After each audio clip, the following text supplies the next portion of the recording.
El papel de los capós, prisioneros con privilegios, revela la complejidad de la jerarquía en los campos de concentración, donde la brutalidad era omnipresente. A menudo, se mostraban más crueles que los propios guardias. En este contexto, la lucha diaria por la supervivencia se convierte en una constante. El destino de unos prisioneros dependía de las decisiones de otros, creando un ambiente de desconfianza y competencia feroz. La experiencia del prisionero número 119.104 ilustra cómo la supervivencia estaba intrínsecamente ligada a la manipulación y el canje de recursos escasos, donde los cupones se transformaron en una forma vital de obtener comida en condiciones extremas. Además, el anonimato en la narración de experiencias personales permite una reflexión más profunda sobre el valor de la valentía y la confesión pública, elementos cruciales en la escritura sobre trauma. Las distintas fases de reacción mental de los prisioneros, que van desde el shock inicial hasta la adaptación al horror, evidencian la resiliencia humana. Comprender estas fases es esencial para abordar la psicopatología del cautiverio. La ilusión de esperanza, similar al indulto, en psiquiatría, surgía entre los prisioneros a pesar de las adversidades. Este mecanismo de defensa refleja su lucha interna por sobrevivir en condiciones extremas. La manipulación psicológica ejercida por los guardias de las SS generaba una falsa sensación de seguridad entre los prisioneros. Esto se hizo evidente cuando fueron engañados para entregar sus pertenencias. El despojo de sus ropas y pertenencias simbolizaba la pérdida total de identidad. Los prisioneros pronto se dieron cuenta de que solo les quedaba su existencia física. A pesar de la brutalidad que enfrentaban, un humor macabro surgió entre ellos. Este humor se convirtió en un mecanismo de defensa, un alivio ante la desesperante realidad. La primera fase del internamiento se caracterizó por un estado de shock, donde la muerte se tornó cotidiana y aceptable. Esta experiencia alteró su percepción del sufrimiento y de la vida misma. Los consejos de otros prisioneros reflejaron la lucha por la supervivencia, pues mantener una apariencia saludable se volvió una estrategia crucial para evitar la selección. Esto subraya la importancia de la psicología en situaciones extremas. En la segunda fase del internamiento, la apatía emocional se instauró, y los prisioneros comenzaron a perder la capacidad para sentir compasión y horror por el sufrimiento ajeno. Esta respuesta psicológica es un claro reflejo de la deshumanización. La falta de emociones se convirtió en una defensa psicológica, permitiendo a los prisioneros sobrellevar el dolor físico y emocional. Esto se relaciona directamente con su lucha por la supervivencia. La apatía y el adormecimiento emocional aparecieron como síntomas habituales en los prisioneros, volviéndolos insensibles a los abusos diarios que sufrían. Su comportamiento y reacciones lo evidenciaban claramente. Los abusos físicos que enfrentaban, frecuentemente acompañados de humillación, intensificaban su sufrimiento. La injusticia de estos actos provocaba una agonía mental más profunda que el dolor físico. Así, la apatía se convirtió en un mecanismo de defensa vital para los prisioneros, quienes enfocaron todos sus esfuerzos en sobrevivir.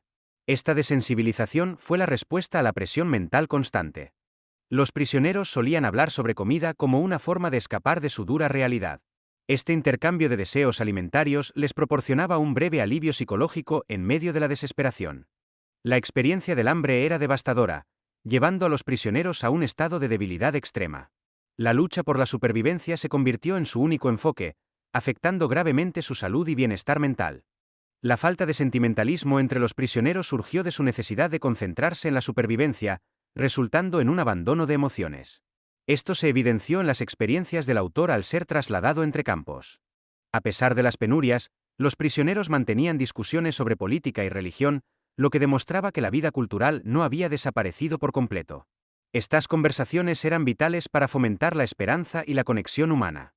De hecho, la vida espiritual se convirtió en un refugio para muchos prisioneros. Algunos lograron conservar una vida interior rica, a pesar de las brutales condiciones, lo que les permitió soportar mejor el sufrimiento que otros prisioneros físicamente más fuertes.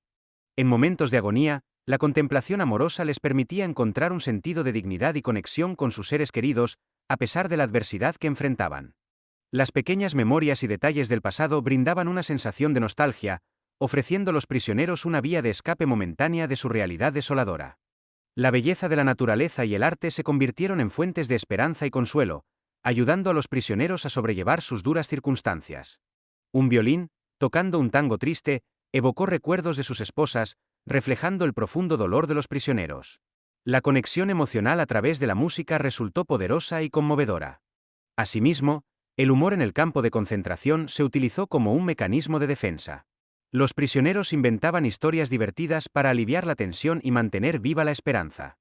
La relatividad del sufrimiento se destacó en las comparaciones entre diferentes campos de concentración. A pesar de las inhumanas condiciones, los prisioneros encontraban motivos para alegrarse y valorar pequeños placeres. Aunque enfrentaban escasez de alimentos y debilidad física, muchos prisioneros se sentían satisfechos al permanecer en la enfermería. Esta situación les ofrecía un alivio temporal. El ambiente del campo despojaba a los individuos de su dignidad y voluntad, transformándolos en meros números. Esto afectaba profundamente su percepción de la vida y su individualidad. La vida en el campo se caracterizaba por la necesidad de adaptarse y sobrevivir, donde el valor de la vida humana se volvía insignificante. Los prisioneros se veían obligados a cambiar sus identidades para prolongar su existencia. La angustia de los prisioneros se intensificaba con cada revisión y separación, sintiendo que sus vidas dependían de decisiones completamente arbitrarias. Esta incertidumbre reflejaba la brutalidad del sistema nazi. Muchos prisioneros elegían mantenerse juntos, a pesar del miedo a ser trasladados a un destino desconocido. La lealtad y el deseo de permanecer con los seres queridos prevalecían en los momentos de desesperación. El relato también destaca la difícil decisión entre escapar o permanecer, simbolizando la lucha interna de los prisioneros. Esta elección se convirtió en un reflejo del deseo de controlar su propio destino en medio de condiciones inhumanas. Aunque los prisioneros habían planeado escapar, la llegada del delegado de la Cruz Roja alteró temporalmente su perspectiva sobre la libertad. Sin embargo, esa esperanza resultó ser engañosa. El ambiente en el campo de concentración provocaba una gran irritabilidad entre los prisioneros, debido tanto a factores físicos como a tensiones mentales que exacerbaban su sufrimiento. La estructura jerárquica del campo generaba envidias y conflictos entre los prisioneros. Las tensiones aumentaban en situaciones de escasez y desigualdad en el trato. La experiencia en los campos de concentración demuestra que los prisioneros tenían la capacidad de decidir cómo reaccionar ante el sufrimiento. Esto resalta la importancia de la elección personal en ambientes extremos. A pesar de las adversidades, algunos prisioneros encontraban formas de ayudar a otros, ejemplificando que la generosidad y la compasión pueden prevalecer incluso en las situaciones más extremas. La búsqueda de un sentido en el sufrimiento es fundamental. Aquellos que logran encontrar significado en sus experiencias pueden mantener su valor y dignidad a pesar de las circunstancias adversas. La incertidumbre del futuro ocasionaba un cambio en la estructura íntima de los prisioneros, haciéndolos vivir sin esperanza ni propósito. Esto se asemeja a la condición de los trabajadores desempleados. La experiencia del tiempo se distorsionaba en el campo. Los días parecían eternos, mientras que las semanas se desvanecían velozmente, intensificando la sensación de sufrimiento y desesperación. Algunos prisioneros intentaban encontrar sentido en su sufrimiento, lo que les permitía mantener la fe en el futuro y evitar caer en la desesperanza total. La importancia de tener metas y esperanza en la vida es esencial para mantener la fortaleza interna y resistir ante situaciones adversas. Sin un propósito, la desilusión puede resultar devastadora. Desde otra perspectiva, el sufrimiento puede ser visto como una tarea que brinda oportunidades para el logro y el crecimiento personal. Aceptar el sufrimiento y encontrarle sentido puede transformar la experiencia. La unicidad de cada individuo y su responsabilidad ante su vida son aspectos cruciales. Comprender que nadie puede reemplazar nuestra existencia otorga un propósito profundo y significativo.